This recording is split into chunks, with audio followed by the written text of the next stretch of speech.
म्हणून आम्ही आमच्या एसपीला सांगितलं की त्याच्या बँकेवरच गुन्हा दाखल करा. आणि म्हणून माननीय मुख्यमंत्री महोदयांना माझा प्रश्न असा आहे की महाराष्ट्रामध्ये आणि आपल्यासारखे विभागातले गृहमंत्री आणि मुख्यमंत्री असल्यानंतर हे सायबर गुन्हे कसे कमी करता येईल आणि बँकांना सुद्धा कशी चाप लावता येईल या पद्धतीचं आपण सांगली तर राज्यातली जनता आश्वस्त होईल.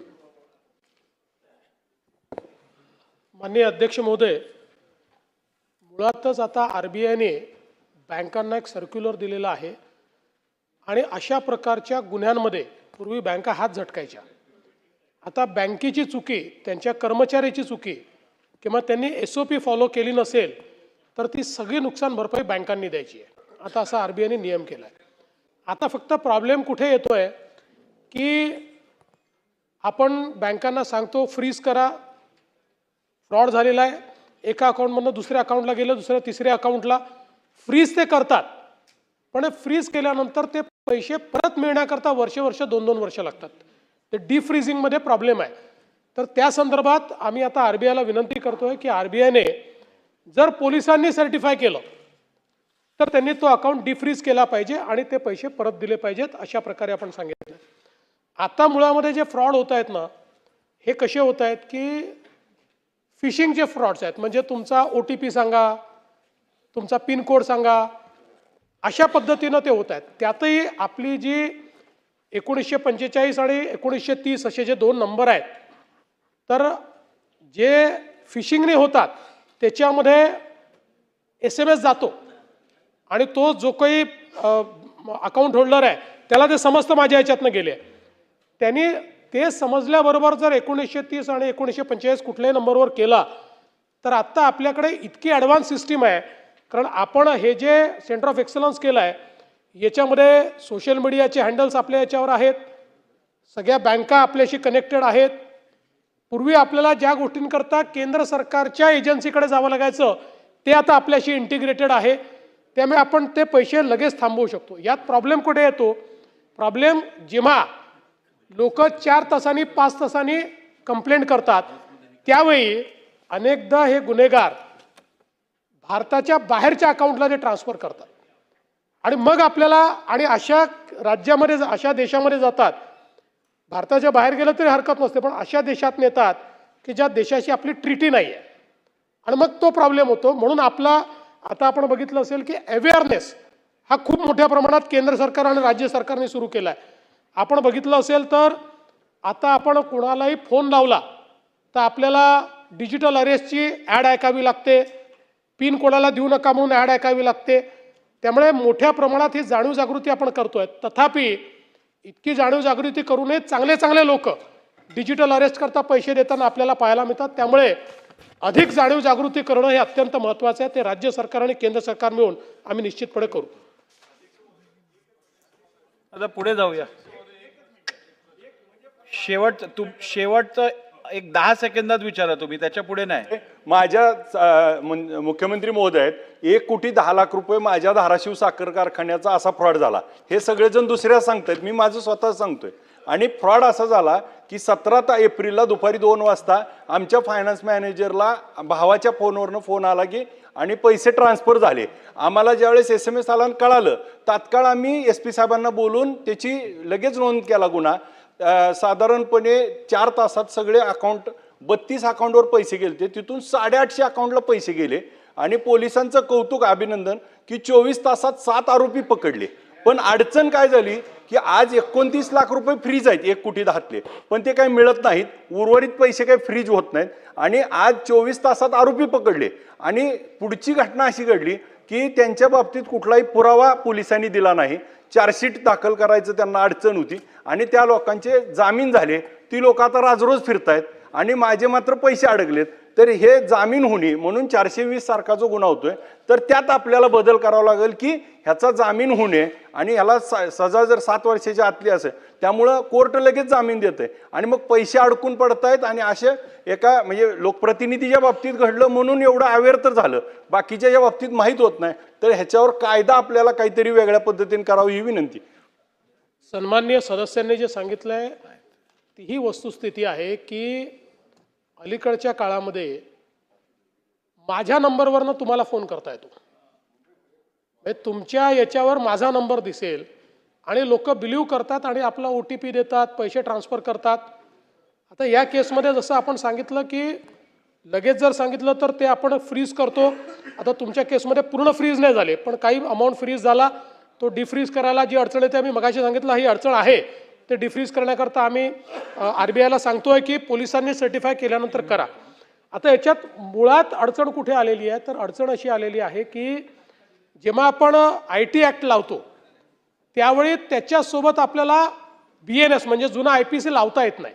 सर्वोच्च न्यायालयाने एक जजमेंट दिलेलं आहे, त्यामुळे ते दोन्ही कायदे आपल्याला लावता येत नाही. म्हणून हे लोक या ठिकाणी सुटून राहिले आहेत, कारण हे बेलेबल ऑफेन्समध्ये किंवा 7 वर्षापेक्षा कमी अशी त्यात शिक्षा असल्यामुळे त्या ठिकाणी मग कोर्ट त्यांना बेल देऊन टाकतं. आणि म्हणून आता मी स्वतः माननीय गृहमंत्री, केंद्रीय गृहमंत्र्यांना पत्र लिहून याच्यामध्ये बदल करण्याची विनंती केलेली आहे. मग अशी मला असं वाटतं मनीषाताईंचा आवाज मी ऐकला, म्हणजे माझं तर बेटिंगच्या संदर्भात म्हणजे पाहिलं नाही, पण त्यांचा आवाज मला ओळखीचा आहे. त्या खाली बसून म्हणत होत्या, तर त्यांनाही सांगतो की त्याही संदर्भात आपण केंद्रीय गृहमंत्र्यांना विनंती केली आहे, कारण बेटिंगचं ज्युरिस्डिक्शन नाही आहे, म्हणजे कुठूनही होस्ट होतं, त्यामुळे त्यात राज्य सरकार करू शकत नाही. त्यातही आपण केंद्र सरकारला सांगितलेलं आहे की त्यांनी त्याचा कायदा तयार करावा आणि कायद्यामध्ये अशा प्रकारचं जे होस्टिंग करतात त्यांच्यावर आपल्याला कारवाई करण्याकरता त्यांनी मदत करावी.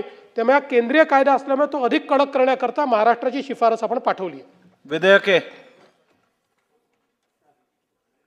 शासकीय विधेयक संयुक्त समितीने सादर केल्याप्रमाणे विचारखंडशः विचारावर संमत करणे. सन 2024 विधानसभा विधेयक क्रमांक 33 महाराष्ट्र विशेष जनसुरक्षा विधेयक 2024. माननीय अध्यक्ष महोदय, आपल्या अनुमतीने दोन्ही सभागृहाच्या संयुक्त समितीच्या प्रतिवृत्तानुसार आलेले सन 2024चे विधानसभा विधेयक क्रमांक 33 महाराष्ट्र विशेष जनसुरक्षा विधेयक 2024 विचारात घेण्यात यावे असा मी आपल्या अनुमतीने प्रस्ताव मांडतो. प्रस्ताव असा आहे की दोन्ही सभागृहांच्या संयुक्त समितीच्या प्रतिवृत्तानुसार असलेले सन 2024चे विधानसभा विधेयक क्रमांक 33 महाराष्ट्र विशेष जनसुरक्षा विधेयक 2024 विचारात घेण्यात यावे. प्रश्न असा आहे की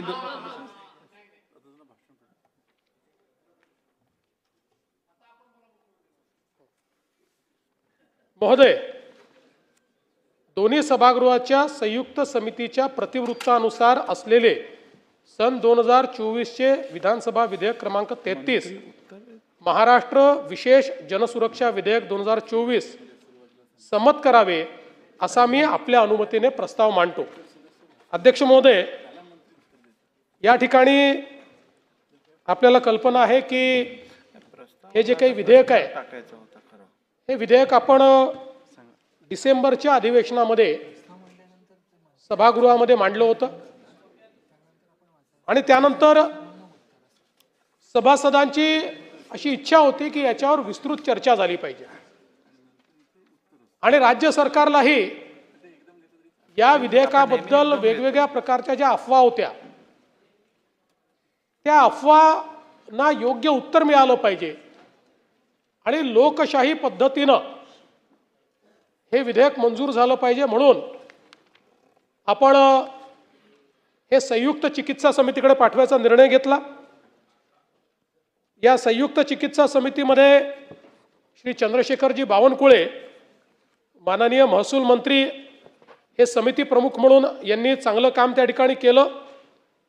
या संयुक्त चिकित्सा समितीमध्ये सन्माननीय श्री जयंतराव पाटील, श्री नानाभाऊ पटोले, श्री भास्करराव जाधव, श्री विजय वडेट्टीवारजी, डॉक्टर जितेंद्र आव्हाडजी, श्री दीपक केसरकरजी, श्री अनिल पाटीलजी, श्रीमती मनीषा चौधरी, श्री मंगेश कुडाळकर, श्री अजय चौधरी, श्री रणधीर सावरकर, श्री तुषार राठोड, श्री राजेश पाडवी, श्री रमेश बोरनारे, श्री सिद्धार्थ शिरोळे, श्री मनोज कायंदे हे विधानसभा सदस्य आणि यांच्यासोबत विधान परिषदेचे सदस्य श्री सतेज उर्फ बंटी पाटीलजी, श्री विक्रम काळेजी, श्री शशिकांत शिंदेजी, डॉक्टर मनीषाताई कायंदे, श्री सुनील शिंदेजी, श्रीमती उमाताई खापरे, श्री ज्ञानेश्वरजी म्हात्रे व श्री अमित गोरखे आणि त्याचप्रमाणे श्री अंबादासजी दानवे अशा प्रकारे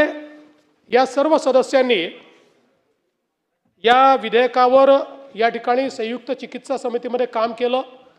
पहिल्यांदा तर मी समिती प्रमुख आणि समितीच्या सर्व सदस्यांचे आभार मानतो की त्यांनी सातत्याने या विषयावर चर्चा करून क्लॉज बाय क्लॉज विचार करून त्याचप्रमाणे जवळपास 12,000 सूचना या जनतेकडनं आल्या होत्या, त्याचंही वर्गीकरण करून आणि आपला जो अंतिम अहवाल आहे तो अहवाल या सभागृहाला सादर केलेला आहे. मला हे विशेषतः नमूद केलं पाहिजे की हा अहवाल सादर होत असताना या अहवालाला कुठली डिसेंट नोट नाही. हा अहवाल जो आपल्या पुढे आलेला आहे याच्यामध्ये कुठली डिसेंट नोट नाही आहे, ही आनंदाची गोष्ट आहे. जयंतराव, ही फार समाधानाची गोष्ट आहे. ते एक्झॅक्टली तुम्ही जे जे सांगितलं ते सगळं मान्य झालेलं आहे आणि तुम्ही काही चुकीचं सांगितलेलं नाही आणि काही चुकीचं केलेलं नाही. मुळामध्ये हा कायदा आणण्याचं कारण काय आहे तर आपल्याला कल्पना आहे की देशामध्ये मोठ्या प्रमाणात मागच्या काळामध्ये काही राज्य ही नक्षलग्रस्त किंवा माओवाद्यांनी किंवा ज्याला आता टर्मिनॉलॉजी आली आहे कडवी डावी विचारसरणी, ही त्याची टर्मिनॉलॉजी आहे. कडवी डावी विचारसरणी, माओवाद, याला लेफ्ट विंग एक्स्ट्रीमिझम अशा प्रकारचं नाव दिलेलं कोर्टातही तेच म्हटलं जातं. आणि अशा प्रकारच्या विचाराने प्रेरित होऊन अनेक लोक हे सुरुवातीच्या काळामध्ये बंदुका हातात घेऊन त्या ठिकाणी व्यवस्थेच्या विरुद्ध लढा, भारतीय संविधानाने जी व्यवस्था उभी केली आहे ती आम्हाला मान्य नाही आणि म्हणून आमचा हा लढा आहे, आम्हाला साम्यवादी अशा प्रकारची व्यवस्था उभी करायची आहे. अशा प्रकारच्या विचारातनं या संघटना तयार झाल्या. गेल्या काही वर्षांमध्ये केंद्र सरकार असतील, वेगवेगळ्या प्रकारची राज्य सरकार असतील, या सगळ्यांनी मोठ्या प्रमाणात काम केल्यानंतर आता हा जो बंदूक घेऊन जो माओवाद आहे हा माओवाद हळूहळू संपुष्टाकडे यायला लागलाय. महाराष्ट्र त्याचं उदाहरण आहे की महाराष्ट्रामध्ये पूर्वी 4 जिल्हे आपले माओवादाने ग्रसित होते, आता केवळ 2 तालुक्यांमध्ये आपल्याला त्या ठिकाणी ऍक्टिव्ह माओइझम दिसतंय आणि ते देखील पुढच्या वर्षभरामध्ये त्या ठिकाणी राहणार नाही अशा प्रकारची अवस्था आहे. पण त्याच वेळी याचं दुसरं स्वरूप हे तयार व्हायला सुरुवात झाली ज्यावेळेस ऍक्टिव्ह मिलिटंट्स मिळत नाहीत, त्यावेळी पॅसिव्ह मिलिटंट्स तयार करायचे आणि म्हणून यातनं मोठ्या प्रमाणात जनसंघटना ज्यांची नावं पाहिल्यानंतर आपल्याला असं वाटतं की ही लोकशाही वाचवण्याकरता तयार झालेल्या संघटना आहेत, पण त्या संघटनांची कारवाई पाहिल्यानंतर ते लोकशाही मानत नाहीत आणि त्या संघटना भारताचं संविधान देखील मानत नाहीत. आणि म्हणून मी आपल्याला या ठिकाणी निदर्शनास आणून देऊ इच्छितो की ही जी माओवादी भारतीय कम्युनिस्ट पार्टी माओवादी जी आता बॅन्ड संघटना आहे, केंद्र सरकारने बॅन केलं आहे आणि सगळ्यांचं त्या ठिकाणी बॅन आहे, याच्या सगळ्या ऑफशूट आहे, यांचं हे संविधान आहे. हे संविधान काय सांगतं? हे संविधान सांगतं मार्क्सवादी लेनिनवाद माओवाद इनकी गतिविधियों को सभी क्षेत्र में इसके विचारों का मार्गदर्शन करने वाला विचारात्मक आधार क्रांति के एक अंग के रूप में भारतवर्ष में नवजनवादी क्रांति को आगे बढ़ाना तथा उसे पूरा करना है. पार्टी का अंतिम लक्ष्य अधिकतम साम्यवादी व्यवस्था की स्थापना है. यह नवजनवादी क्रांति सशस्त्र कृषि क्रांतिकारी युद्ध अर्थात दीर्घकालीन लोकयुद्ध जिसका केंद्रीय कार्यभार इलाकावार सत्ता दखल करना और उसके जरिए आगे बढ़ना यह होगी। दीर्घकालीन लोकयुद्ध गांवों से शहरों को घेरते हुए और अंत में उस पर कब्जा करते हुए आगे बढ़ाया जाएगा। इसलिए देहाती इलाके और साथ ही साथ दीर्घकालीन लोकयुद्ध एकदम शुरुआत से ही पार्टी कार्य के गुरुत्व केंद्र बने रहेंगे। इस क्रांति की पूरी प्रक्रिया के दौरान पार्टी, सेना और संयुक्त मोर्चा 3 जादुई हथियारों की भूमिका निभाएंगे। जनसंगठन और जनसंघर्ष आवश्यक और अपरिहार्य है, किंतु उनका उद्देश्य युद्ध की सेवा करना है। गुरिल्ला जोनों को और गुरिल्ला आधारों को विकसित करना तथा रूपांतरित करते हुए आधार क्षेत्रों की स्थापना करना और पूर्ण रूप से विकसित एक जनमुक्ति सेना बनाना पार्टी का फौरी और सबसे अनिवार्य कार्यभार है। मी सगळं आपल्याला वाचून दाखवणार नाही, पण त्यातल्या काही महत्त्वाच्या गोष्टी वाचून दाखवणार आहेत। मग आता याचा उद्देश काय, त्यांनी मग त्याच्यात उद्देश दिलाय। लक्ष्य और उद्देश्य, पार्टी का फौरी लक्ष्य केवल दीर्घकालीन लोकयुद्ध द्वारा साम्राज्यवाद और नौकरशाही पूंजीवाद को उखाड़ फेंक कर नव जनवादी क्रांति को संपन्न करना तथा सर्वहारा वर्ग के नेतृत्व में जनता के जनवादी अधिनायकत्व की स्थापना करना है। म्हणजे भारतीय संविधानाला उडतवून टाकायचं आहे। यह आगे साम्यवाद की स्थापना के लिए संघर्ष करेगी।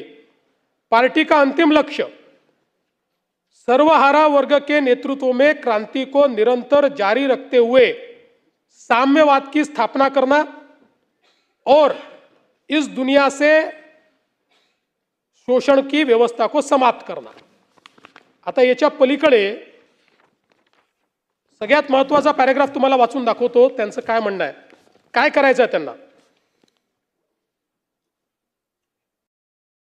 उसे पार्टी के अधिकार कर्तव्य दिले आहेत, त्यात 16 नंबरचा त्यांचा क्लॉज है कि उसे पार्टी की विचारधारात्मक और राजनीतिक आधारों की रक्षा करनी होगी तथा इसका विकास करने का प्रयास करना होगा और विभिन्न तरह के गैर सर्वहारा प्रवृत्तियों, संशोधनवादी नीतियों, संशोधनवादी प्रवृत्तियों, कार्यशैली, वाम और दक्षिण अवसरवाद, आता इतना महत्वाचं आहे, काय त्यांना काढायचं आहे, कशाच्या विरुद्ध आहे, अर्थवाद, संसदवाद, कानूनवाद, म्हणजे भारताची संसद आणि भारताचा कानून म्हणजे भारताचं संविधान, सुधारवाद, उदारमतवाद, संकीर्णतावाद, अनुभववाद, मनोगतवाद, ऐसे अराजक विचारों एवं प्रवृत्तियों के खिलाफ अनवरत रूप से विचारधारात्मक और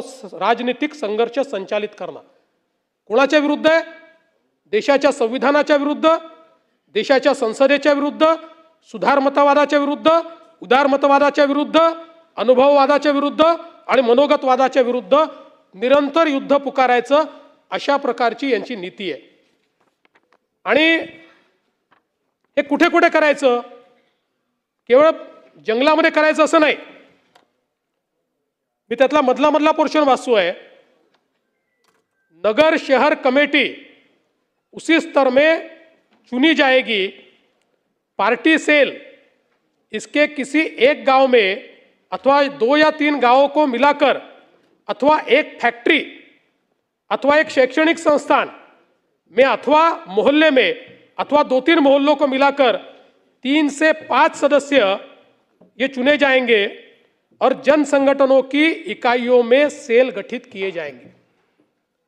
हे जे आपण ज्याला शहरी माओवाद म्हटलं, शहरी नक्षलवाद म्हटलं, तो हा आहे, हे त्यांचं डिझाइन आहे। आणि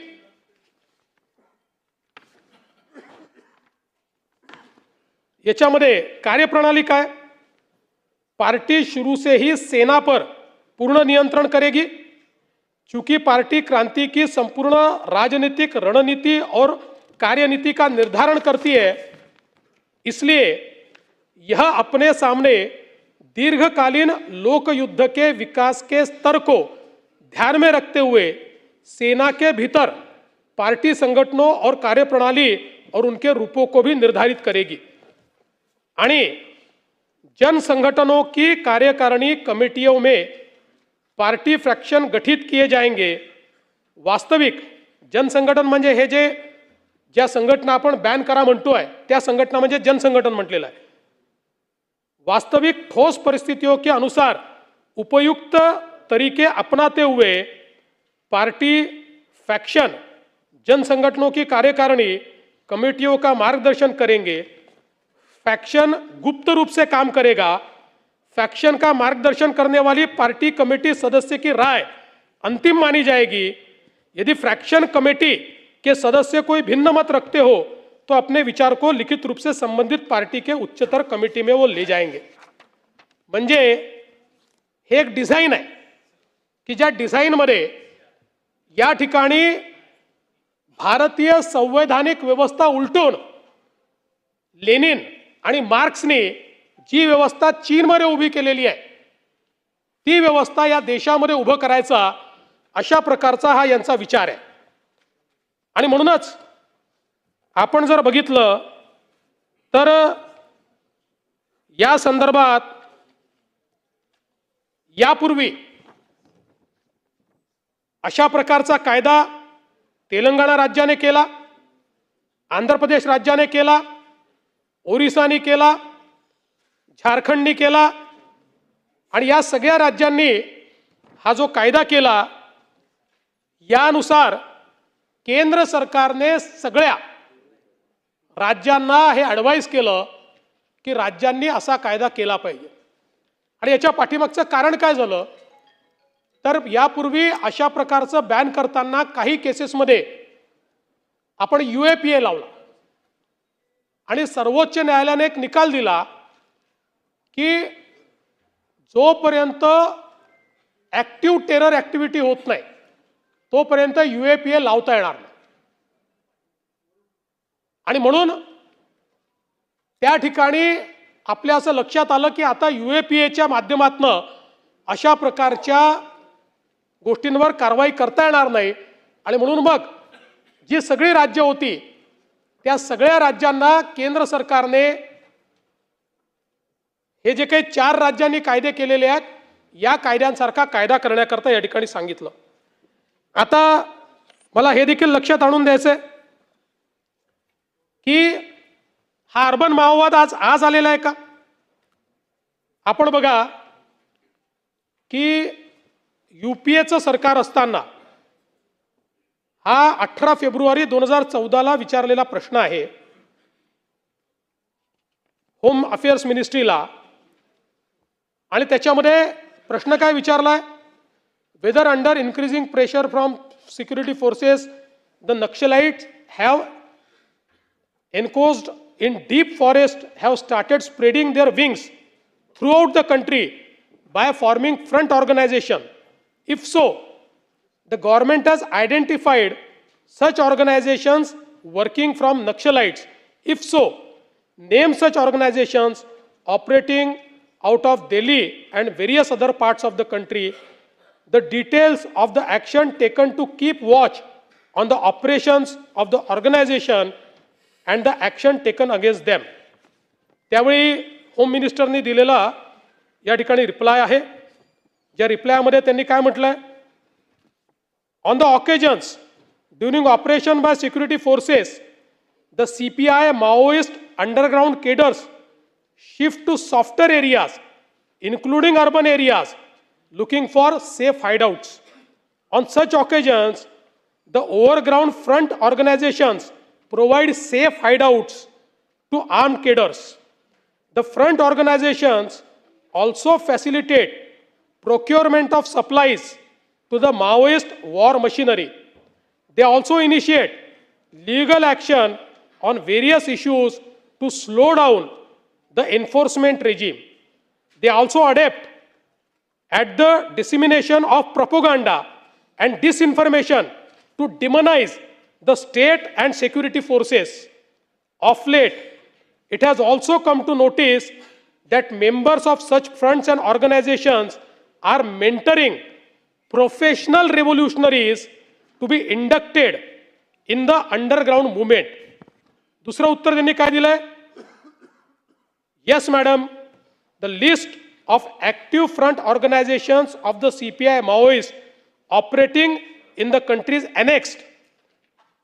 The activities of CPI Maoist and its front organizations are closely monitored and suitable action wherever warranted is taken by the state government concerned. आणि मग त्यांनी ही यादी दिली आहे, प्रत्येक राज्याची यादी दिली आहे. आंध्र प्रदेश, बिहार, छत्तीसगड, दिल्ली, गुजरात, झारखंड, कर्नाटका, केरळ, महाराष्ट्र आणि ओडिसा, पंजाब, तमिळनाडू, उत्तराखंड, उत्तर प्रदेश, वेस्ट बेंगॉल अशी यादी दिलेली आहे. आपण जर बघितलं तर आता महाराष्ट्राची जी यादी UPA सरकारने दिली आहे, नावं जर आपण बघितले तर असं वाटतं की या किती चांगल्या ऑर्गनायझेशन्स आहेत. दंडकारण्य आदिवासी किसान मजदूर संघटना, क्रांतिकारी आदिवासी महिला संघटन, रिव्होल्युशनरी डेमोक्रेटिक फ्रंट, विरोधी सांस्कृतिक चळवळ, Indian association of people's lawyer, committee against violence on women, Kabir Kala Manch. मी दिलेलं नाही आहे. UPAच्या सरकारने हे लोकसभेमध्ये या फ्रंटल ऑर्गनायझेशनची ही दिलेली माहिती आहे. आणि एवढंच नाही तर या संदर्भात UPAच्या सरकारमध्ये एक ॲफिडेव्हिट कोर्टामध्ये दाखल झालेला आहे. ज्या ॲफिडेव्हिटमध्ये अतिशय स्पष्टपणे या ठिकाणी त्यांनी सांगितलेलं आहे की द सेकंडरी स्ट्रॅटेजी, म्हणजे खूप सगळं त्याच्यावर अर्बन माओइझमवरच आहे, त्यांनी शब्द यूज केला आहे अर्बन माओइस्ट. पण याच्यामध्ये मी सगळं वाचून दाखवत नाही. The secondary strategy of CPI Maoist is to mobilize certain targeted sections of the population, especially the urban population, through its mass organizations, which are otherwise known as frontal organizations. The mass organizations mostly operating under the garb of human right NGOs and organically linked to CPI Maoist party structure, but maintain separate identities in an attempt to avoid legal ability. These mass organizations are generally manned by ideologues who includes academicians and activists fully committed to the party line. Such organizations ostensibly pursue human right related issues and are also adept as using the legal process of Indian state to undermine and emasculate enforcement action by the security forces and also attempt to malign the state institutions through propaganda and disinformation to further cause their revolution. त्यानंतर त्यांनी तिसरी एक सांगितलेली आहे की अशा कशा प्रकारे या सगळ्या ऑर्गनायझेशनचा एकत्रितपणे आपल्या संविधानावर अटॅक होतो हे सगळं त्यांनी त्या ठिकाणी सांगितलेलं आहे. हे ॲफिडेव्हिट या ठिकाणी UPAच्या सरकारने माननीय सर्वोच्च न्यायालयाला त्यावेळी दाखल केलेलं आहे. आता आपण जर या ठिकाणी बघितलं तर आज कायदा नसल्यामुळे काय अवस्था आहे तुम्हाला सांगतो. ज्यांच्याकडे कायदा आहे, आंध्र प्रदेश 19 संघटना आहेत, त्यातल्या 7 त्यांनी बॅन केलेल्या आहेत. त्यानंतर झारखंड 14 संघटना आहेत, 14ही बॅन झालेल्या आहेत. त्यानंतर तेलंगणा 29 संघटना आहेत, त्यातल्या 7 त्यांनी बॅन केलेल्या आहेत. देशामध्ये सर्वात जास्त संघटना महाराष्ट्रात आहेत, 64. महाराष्ट्रात आहेत.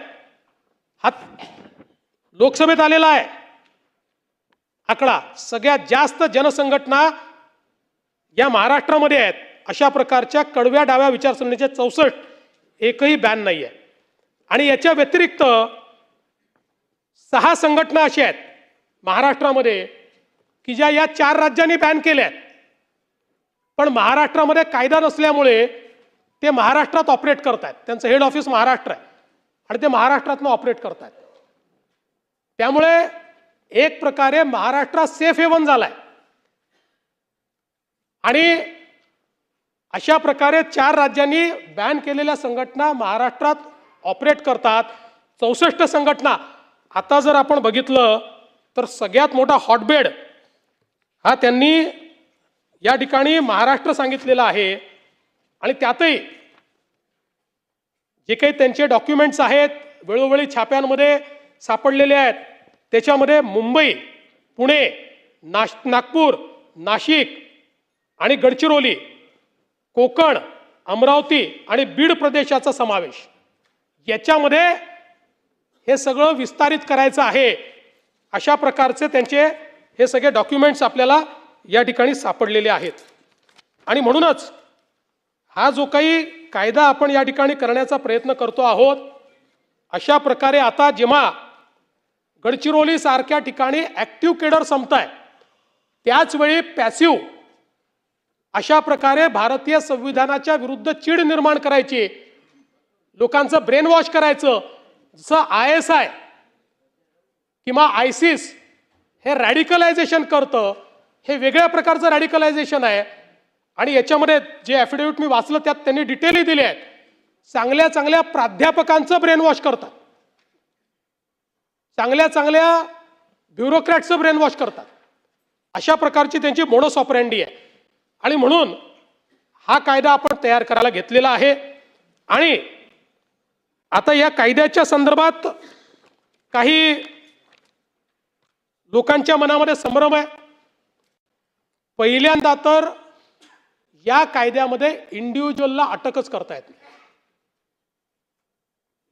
कोणालाही व्यक्तीला डायरेक्ट अटक करता येत नाही.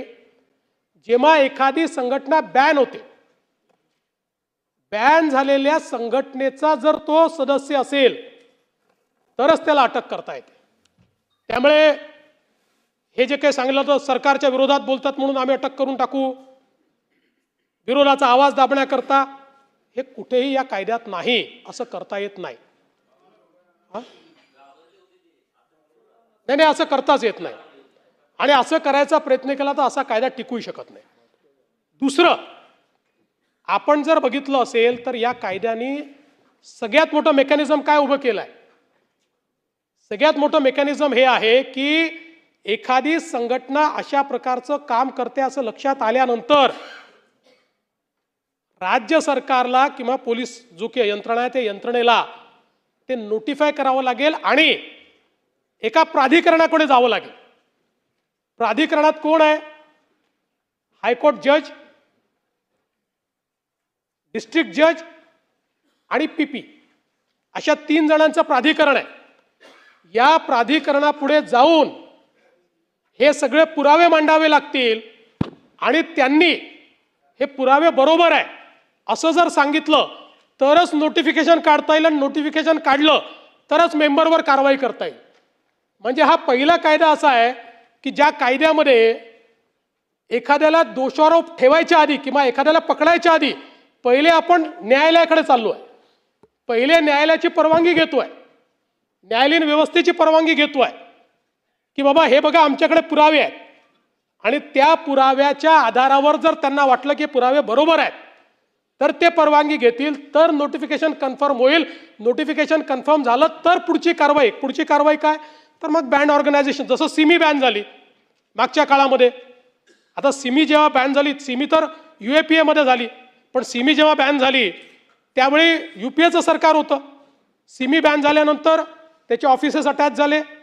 सिमीमध्ये जे काम करत होते त्या लोकांना त्या ठिकाणी अटक करण्यात आली, ॲक्टिव्ह केडरला अटक करण्यात आली, जे त्याला फायनान्सिंग करत होते त्यांना त्या ठिकाणी अटक करण्यात आली. मग आपल्या लक्षात आलं की सिमीचं स्वरूप बदलून त्यांनी PFI तयार केलाय. मग त्याच्यावर आपण अशा प्रकारची कारवाई केली. असंच याच्यामध्ये कोणालाही उचलून अटक करता येणार नाही. त्या संघटनेच्या विरुद्ध या प्रकारचे पुरावे सापडल्यानंतर त्या फोरम पुढे जावं लागेल, त्या फोरमची मान्यता घ्यावी लागेल. ती मान्यता घेतल्यानंतर त्यांनी मान्यता दिली तरी कारवाई करता येईल, आणि त्यांनी मान्यता दिल्यानंतर 1 महिन्यापर्यंत त्या संघटनेला मुभा आहे की ते हायकोर्टात जाऊ शकतात. म्हणजे एवढ्या मोठ्या फोरम नंतरही त्यांना हायकोर्टात जायची मुभा आहे. आणि आपण एक लक्षात घेतलं असेल तर देशामध्ये जेवढे विशेष कायदे आहेत, या सगळ्या विशेष कायद्यामध्ये फर्स्ट ज्युरिडिक्शन हायकोर्टाला आहे, म्हणून ते विशेष कायदे आहेत. जर आपण नॉर्मल कायदा केला तर फर्स्ट ज्युरिडिक्शन सेशन कोर्टाला देतो, GMFCला देतो. पण स्पेशल कायदा केला तर फर्स्ट ज्युरिडिक्शन आपण हायकोर्टाला देतो. तशा प्रकारचं याचं हायकोर्टाला ज्युरिडिक्शन दिलेलं आहे. त्यामुळे कोणालाही तुम्ही उचलून काही करून टाकलं असं नाही आहे. समजा या 3 लोकांच्या बेंचने आपल्याला अलाउ केलं आणि आपण नोटिफिकेशन काढलं, पुन्हा हायकोर्टाची स्क्रुटिनी आहे त्याच्यावर, की जे हायकोर्ट पुन्हा एकदा त्या ठिकाणी या 3 लोकांनी केलेलं बरोबर आहे की नाही हे बघणार आहे, आणि त्यानंतर ही सगळी कारवाई या ठिकाणी होणार आहे. त्यामुळे कुठेही राज्य सरकारला अब्यूज करणं, पॉवर अब्यूज करणं, पोलिसांना पॉवर अब्यूज करणं, अशा प्रकारची कुठेही त्या ठिकाणी व्यवस्था नाही आहे. अतिशय बॅलेन्स्ड अशा प्रकारचा कायदा केलेला आहे. आणि मी हे सांगतो आणि दाव्याने सांगतो, इतर 4 राज्यांमध्ये जो कायदा केला आहे त्यापेक्षा प्रोग्रेसिव्ह कायदा आपला आहे. इतर 4 राज्यांमध्ये इतका लिवे दिलेला नाही आहे. पण आपण, कारण आपल्याला कोणाला त्रास देण्याकरता कायदा करायचा नाही आहे, पण भारताच्या संविधानाच्या विरुद्ध आपल्याच लोकांना, जे लोक ब्रेनवॉश करतायत त्यांच्यावर कारवाई करणं ही आपली काळाची गरज आहे. आणि म्हणून, आणि आत्ता एक्झिस्टिंग कायदे अशा प्रकारची जागा त्या ठिकाणी आपल्याला देत नाही आहेत. मागच्या काळामध्ये काही लोकांनी सांगितलं की पत्रकारांनी तुमच्या विरोधात लिहिलं तर तुम्ही त्यांना पकडाल. मग आम्ही पत्रकारांच्या सोबत संघटनांना बोलवलं आणि त्यांच्यासमोर आम्ही AG साहेबांना बसवलं, लॉ सेक्रेटरीला बसवलं, सगळ्यांना बसवलं आणि त्यांना सांगितलं तुम्ही विचारा यांना प्रश्न, क्लॉज बाय क्लॉज प्रश्न विचारा. आणि त्यांचंही समाधान झालं की कुठल्याही पत्रकारावर कारवाई करता येत नाही, कुठल्याही राजकीय नेत्यावर कारवाई करता येत नाही, आणि ज्यांच्यावर कारवाई करायची त्यांच्यावरही कारवाई ही थर्ड फोरमनी, ज्याच्यामध्ये जजेस आहेत त्या फोरमनी मान्यता दिल्यानंतरच ती करता येते. अशा प्रकारची कारवाई झाल्यामुळे मला असं वाटतं की याबद्दलचे सगळे संभ्रम आणि याच्या पाठीमागची भूमिका, आणि मी पुन्हा सांगतो की ही काही आमची राजकीय भूमिका नाही, ही भूमिका सक्सेसिव्ह गव्हर्नमेंटनी मांडलेली आहे. आणि हे जे 4 कायदे झाले, कुठे TDPचं सरकार आहे, कुठे काँग्रेसचं सरकार आहे, कुठे आपल्या पटनायक साहेबांचं सरकार आहे. त्यामुळे देशाच्या व्यवस्थेवर घाला घालणारे लोक ज्यावेळी असतात आणि त्यांच्या विरुद्ध कारवाई करायची असते त्यावेळी कडक कायदे करावेच लागतात, त्याशिवाय होत नाही. आता शेवटी आपण मकोकाचा कायदा केला. मकोकाच्या कायद्यामध्ये मला सांगा, तुम्हाला डिस्ट्रिक्ट कोर्टात जाता येतं का? मकोकाच्या कायद्यामध्ये तर त्या ठिकाणी आपण ज्युडिशियल इंटरव्हेन्शन ठेवलं नाही आहे, वरिष्ठ अधिकारी पोलिसचाच मान्यता देतोय. पण इथे असं नाही केलं आपण.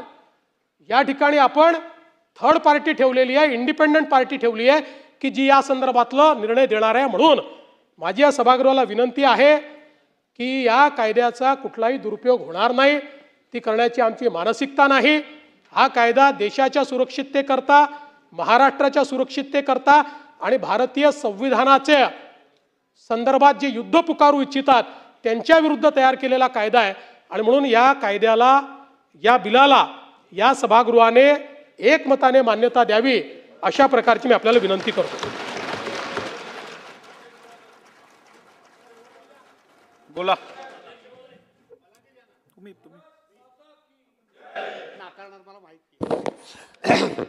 सन्माननीय अध्यक्ष महोदय, सन्माननीय मुख्यमंत्री महोदयांनी हे जे महाराष्ट्र विधानसभा विधेयक नंबर 33 याचा पूर्णपणे उद्देश अतिशय खुलाशेवरपणे मांडलेला आहे. खरं तर आम्ही या समितीमध्ये होतो, आपण आम्हाला कौल आणि शब्दरच्या आधारे बोलू देणार नाही असं वाटलं होतं, परंतु आपण मला बोलू देत आहे त्याबद्दल आपल्याला मी धन्यवाद देतो. माझा असा समज होता की तुम्हाला सुरुवातीला तुमचं नाव पुकारल्यानंतर बिलावर तुम्ही बोलणार नाही, काहीतरी वेगळं बोलण्यासाठी हात वर केला जसं मला वाटलेलं. बाकी कोणी बोलायचा आग्रह केला तरी भास्करराव जाधव हे नेहमी नियमांवर बोट दाखवणारे आहेत. कौल शेखदर त्यांना पाठ आहे, त्यामुळे त्यांनीच उठून मला असं वाटलं होतं ते सांगतील की कौल आणि शेखदरप्रमाणे जे लोक कमिटीचे सदस्य असतात संयुक्त चिकित्सा समितीचे, त्यांनी सभागृहात बोलायचं नसतं. जर कोणी डिसेंट नोट दिली असेल तर त्या डिसेंट नोट पुरतं त्यांना बोलता येतं. अशा प्रकारचे आपले नियम आहेत आणि कायद्याचा आणि नियमांचा आग्रह धरणारे भास्करराव हा आग्रह कायम ठेवतील हा मला विश्वास आहे.